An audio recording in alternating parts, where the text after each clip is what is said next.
শাহবাগে আন্দোলন চলে, শাহবাগে মহিলারা আন্দোলন করতেছে, তারা বলতেছে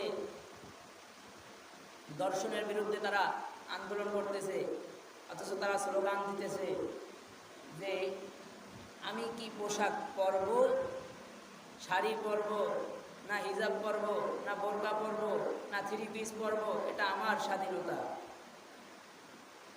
পুরুষরা চোখ হেফাজত করবে। নারীদেরকে সৃষ্টি করা হয়েছে পুরুষদের আকর্ষণ তৈরি করে।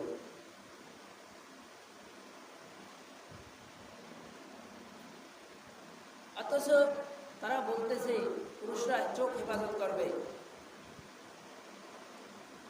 এর দ্বারা ঈমান চলে গেছে।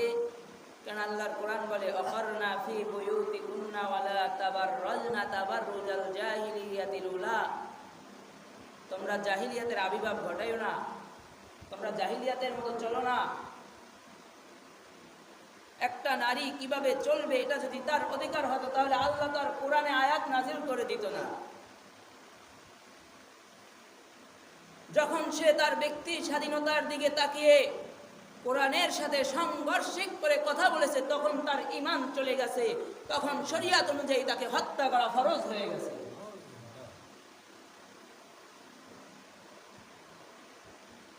আজব ব্যাপার, তিনি অর্থ উলঙ্গ হয়ে চলবে আর পুরুষ চোখ হেফাজত করবে। বলে হ্যাঁ, পুরুষের চোখ হেফাজত করা, পুরুষের চোখকে পর্দা করা, এই হাদিস শিখছে। আবার বলে এই হাদিসটা প্রত্যেক পুরুষের জানা দরকার, শেখা উচিত।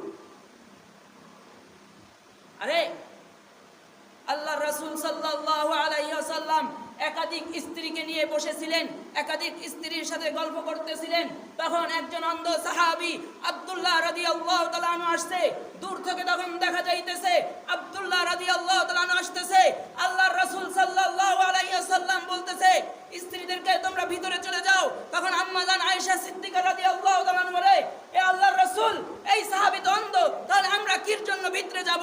তখন আল্লাহর রাসূল সাল্লাল্লাহু আলাইহি ওয়াসাল্লাম বলে আব্দুল্লাহ অন্ধ হতে পারে কিন্তু তোমরা অন্ধ নয়। তার মানে এখান থেকে বোঝা যায় যে দুনিয়ার সব পুরুষ যদি অন্ধ হয়ে থাকে তারপরও নারীদের জন্য পর্দা করা ফরজ। আবার সব নারীও যদি উলঙ্গ থাকে তারপরও পুরুষের চোখ হেফাজত করা ফরজ। কিন্তু এটা স্লোগান দিবেন পুরুষের চোখ হেফাজত করা ফরজ, আর আপনি উলঙ্গ হয়ে চলাবেন, আর আপনার আকর্ষণ আপনি করবেন, আর যখন ধর্ষণ হবে শুধু পুরুষের দোষ।